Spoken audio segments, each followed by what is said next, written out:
Friends, welcome back to my channel Sunitha Sam. Friends, video అయితే గట్టిగా like చేసైతే end వరకు చూసైతే ప్లీజ్ సబ్స్క్రైబ్ చేసుకొని సపోర్ట్ చేయండి. సో ఇంకా ఇది ఓన్లీ పవన్ కళ్యాణ్ ఫ్యాన్స్ కోసం మాత్రమే. సో పవన్ కళ్యాణ్ నిజంగా ఆ పేరులోనే ఉంటుంది ఒక వైబ్రేషన్. ఆ పేరు ఎంత పవర్ఫుల్గా ఉందో ఆయన గేమ్ కూడా అంతే పవర్ఫుల్గా ఉంది.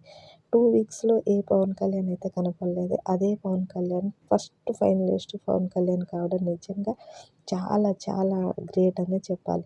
ఎక్కడ కూడా తన బ్యాక్‌గ్రౌండ్‌ని యూజ్ చేసుకొని, ఎక్కడ కూడా ప్లే చేయకుండా తన గేమ్ ఆడి వాళ్ళ అమ్మగారు వచ్చాక నువ్వు మళ్ళీ కెప్టెన్ కావాలి అంటే కెప్టెన్ అవ్వడమే కాకుండా ఫస్ట్ ఫైనలిస్ట్ కూడా అయ్యాడు. So full happy. వాళ్ళ పేరెంట్స్ అయితే ఎంత హ్యాపీగా ఉంటారు. మనకే ఇంత హ్యాపీగా ఉందంటే వాళ్ళ పేరెంట్స్ ఇంతకు 100 రెట్లు హ్యాపీగా ఫీల్ అవుతారు. సో నిజంగా తన టాలెంట్‌కి నా సెల్యూట్ అనే చెప్పాలి. ఇంత చిన్న ఏజ్‌లో అంత మెచ్యూరిటీ, అంత స్ట్రాంగ్‌గా ఉండడం అయితే నాకైతే నిజంగా ఈరోజైతే కళ్యాణ్ పడాలకైతే సెల్యూట్ చేయాలనిపిస్తుంది. మీకెలా అనిపిస్తుందో